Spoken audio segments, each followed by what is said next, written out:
प्राचीन काल में इंद्रप्रस्थ के राजकुमार अर्जुन अपनी असाधारण धनुर्विद्या के लिए जाने जाते थे।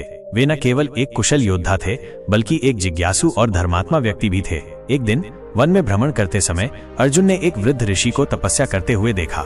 ऋषि का तेज और शांति अर्जुन को आकर्षित कर गई और वे उनके चरणों में बैठकर प्रणाम किया। ऋषि ने मुस्कुराते हुए अर्जुन का अभिवादन किया और पूछा, हे राजकुमार, क्या कारण है जो तुम्हें इस घोर वन में ले आया? अर्जुन ने विनम्रता पूर्वक उत्तर दिया, हे मुनिवर, मैं प्रकृति की सुंदरता और एकांत की शांति का अनुभव करने आया था। आपकी तपस्या ने मुझे यहाँ रुकने के लिए प्रेरित किया। कुछ देर की वार्तालाप के बाद अर्जुन ने ऋषि से धनुर्विद्या से संबंधित एक प्रश्न पूछा। ऋषि, जो वास्तव में एक महान ज्ञानी और दिव्य अस्त्रों के ज्ञाता थे, अर्जुन की जिज्ञासा से प्रसन्न हुए। उन्होंने अर्जुन को एक विशेष धनुष के बारे में बताया जिसका नाम विजय था। यह धनुष साधारण नहीं था, इसमें अद्भुत शक्तियां निहित थीं और ये केवल उस व्यक्ति को प्राप्त हो सकता था जिसका हृदय शुद्ध हो और जो अपने कर्मों को धर्म के मार्ग पर समर्पित रखता हो। ऋषि ने कहा, हे राजकुमार, यह धनुष तुम्हें अनेक युद्धों में विजय दिला सकता है और अन्याय के विरुद्ध लड़ने में सहायक हो सकता है, लेकिन इसे प्राप्त करने के लिए तुम्हें धैर्य, निष्ठा और अटूट विश्वास की आवश्यकता होगी। अर्जुन उस दिव्य धनुष को प्राप्त करने के लिए उत्सुक हो उठे। उन्होंने ऋषि से उस धनुष को प्राप्त करने का मार्ग पूछा। ऋषि ने उन्हें एक कठिन तपस्या करने का निर्देश दिया, जिसमें उन्हें एक निर्जन पर्वत पर जाकर भगवान शिव की आराधना करनी थी और अपनी इंद्रियों पर पूर्ण नियंत्रण रखना था। अर्जुन ने ऋषि के वचनों को शिरोधार्य किया और तुरंत उस पर्वत की ओर प्रस्थान किया। उन्होंने घोर तपस्या आरंभ कर दी। कई दिन और रातें बीत गईं। अर्जुन ने भोजन, जल और निद्रा का त्याग कर दिया। उनका मन केवल भगवान शिव की आराधना में लीन था। उनकी तपस्या की परीक्षा लेने के लिए भगवान इंद्र ने अनेक विघ्न उत्पन्न किए। कभी भयंकर वर्षा होने लगी, कभी जंगली जानवरों ने उन्हें डराने का प्रयास किया, लेकिन अर्जुन अपने संकल्प से विचलित नहीं हुए। उनका अटूट विश्वास और दृढ़ निश्चय सभी बाधाओं को पार कर गया। अंततः भगवान शिव अर्जुन की तपस्या से प्रसन्न हुए और उन्हें दर्शन दिए। भगवान शिव ने अर्जुन को दिव्य विजय धनुष प्रदान किया और कहा, हे अर्जुन, तुम्हारी निष्ठा और तपस्या से मैं अत्यंत प्रसन्न हूँ। यह धनुष तुम्हें धर्म की स्थापना में सहायता करेगा। इसका उपयोग न्याय और सत्य की रक्षा के लिए करना। अर्जुन ने कृतज्ञता पूर्वक भगवान शिव को प्रणाम किया और दिव्य धनुष को स्वीकार किया। उनका हृदय आनंद और कृतज्ञता से भर गया। वे तुरंत ऋषि के पास लौट आए और उन्हें सारी घटना बताई। ऋषि ने अर्जुन को आशीर्वाद दिया और कहा, हे राजकुमार, तुमने अपनी दृढ़ इच्छा शक्ति और विश्वास से एक दुर्लभ वस्तु प्राप्त की है। इसका सदुपयोग करना। कुछ समय पश्चात अर्जुन अपने भाइयों और द्रौपदी के साथ वनवास में थे। एक दिन दुर्योधन और उसके मामा शकुनी ने पांडवों को अपमानित करने और उन्हें नीचा दिखाने के लिए एक षड्यंत्र रचा। उन्होंने पांडवों को एक पासे के खेल में चुनौती दी जिसमें छल और कपट का प्रयोग किया गया। युधिष्ठिर, जो सत्यनिष्ठ थे, इस षड्यंत्र को समझ नहीं पाए और खेल में अपनी सारी संपत्ति, राज्य और अंततः द्रौपदी को भी हार गए। द्रौपदी को भरी सभा में अपमानित किया गया। दुर्योधन के आदेश पर उसे वस्त्रहीन करने का प्रयास किया गया। उस समय अर्जुन अपनी हार और द्रौपदी के अपमान से अत्यंत क्रोधित और दुखी थे। उन्हें लग रहा था कि उनके पास दिव्य धनुष विजय होते हुए भी वे कुछ नहीं कर पा रहे हैं। उनका मन निराशा और क्रोध से भर गया। उसी क्षण अर्जुन को उस वृद्ध ऋषि के शब्द याद आए जिन्होंने उन्हें विजय धनुष के बारे में बताया था। ऋषि ने कहा था कि ये धनुष धर्म की स्थापना में सहायक होगा। अर्जुन ने स्वयं से प्रश्न किया कि यदि ये धनुष इतना शक्तिशाली है तो वे इस अन्याय को क्यों नहीं रोक पा रहे हैं। तभी अर्जुन को भगवान कृष्ण का स्मरण हुआ।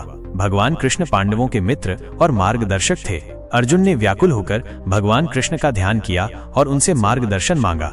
भगवान कृष्ण तुरंत अर्जुन के समक्ष प्रकट हुए और शांत स्वर में बोले, हे अर्जुन, तुम्हारा दुख मैं समझ सकता हूँ। ये सत्य है कि तुम्हारे साथ अन्याय हुआ है और द्रौपदी का अपमान असहनीय है, लेकिन तुम्हें ये समझना होगा कि जीवन की प्रत्येक घटना के पीछे एक गहरा कारण और उद्देश्य छिपा होता है। जो कुछ भी होता है वो अंततः अच्छे के लिए ही होता है। अर्जुन ने विस्मय से पूछा, हे केशव, इस अपमान और अन्याय में क्या अच्छा हो सकता है? हम अपना राज्य हार गए, द्रौपदी का अपमान हुआ और हम वनवास भोग रहे हैं। इसमें मुझे कोई अच्छाई दिखाई नहीं देती। भगवान कृष्ण ने मुस्कुराते हुए कहा, हे अर्जुन, तुम अभी केवल वर्तमान की पीड़ा को देख रहे हो, तुम भविष्य को नहीं जानते। यह अपमान और ये वनवास तुम्हें एक महान उद्देश्य की ओर ले जा रहे हैं। यह तुम्हें अन्याय के विरुद्ध लड़ने और धर्म की स्थापना के लिए तैयार कर रहा है। भगवान कृष्ण ने अर्जुन को समझाया कि दुर्योधन और उसके साथियों के पापों का घड़ा भर चुका है। यह अपमान और अन्याय उस महान युद्ध का कारण बनेगा जिसमें अधर्म का नाश होगा और धर्म की विजय होगी। उन्होंने अर्जुन को यह भी बताया कि वनवास के दौरान वे अनेक प्रकार के अनुभव प्राप्त करेंगे और उनकी शक्ति और दृढ़ता और अधिक बढ़ेगी। भगवान कृष्ण ने अर्जुन को उस दिव्य धनुष विजय के महत्व को भी समझाया। उन्होंने कहा कि उस धनुष का उद्देश्य केवल युद्ध जीतना नहीं है, बल्कि धर्म की रक्षा करना है। इस समय अर्जुन को धैर्य रखना होगा और सही समय का इंतजार करना होगा। अर्जुन को भगवान कृष्ण के वचनों से शांति और प्रेरणा मिली। उन्होंने महसूस किया कि उनकी वर्तमान पीड़ा एक बड़े उद्देश्य का हिस्सा है। उन्होंने अपने क्रोध और निराशा को नियंत्रित किया और भविष्य के लिए स्वयं को तैयार करने का निश्चय किया।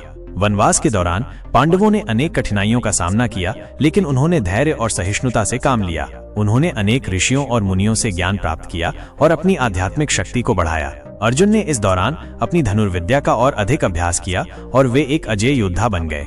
जब वनवास की अवधि समाप्त हुई और पांडवों ने अपना राज्य वापस मांगा तो दुर्योधन ने इनकार कर दिया। इसके परिणाम स्वरूप महाभारत का महान युद्ध हुआ। इस युद्ध में अर्जुन ने भगवान कृष्ण के मार्गदर्शन में धर्म की रक्षा के लिए वीरतापूर्वक लड़ाई लड़ी और अंततः अधर्म पर धर्म की विजय हुई। युद्ध के बाद अर्जुन ने महसूस किया कि जो कुछ भी हुआ वो वास्तव में अच्छे के लिए ही हुआ। यदि उन्हें पासे के खेल में हार नहीं मिली होती, यदि द्रौपदी का अपमान नहीं हुआ होता, तो शायद ये महान युद्ध नहीं होता और अधर्म का नाश नहीं होता। वनवास के दौरान उन्होंने जो अनुभव और ज्ञान प्राप्त किया वो उन्हें इस युद्ध में विजयी होने में सहायक सिद्ध हुआ। अर्जुन ने भगवान कृष्ण से पूछा, हे केशव, अब मैं समझ गया कि आपने जो होता है अच्छे के लिए होता है क्यों कहा था। उस समय मुझे ये बात समझ में नहीं आई थी, लेकिन अब मैं देख सकता हूँ कि प्रत्येक कठिनाई हमें एक महत्वपूर्ण सबक सिखाती है और हमें एक बेहतर भविष्य की ओर ले जाती है। भगवान कृष्ण ने मुस्कुराते हुए कहा, हे अर्जुन, जीवन एक नदी की तरह है जिसमें सुख और दुख के अनेक मोड़ आते हैं।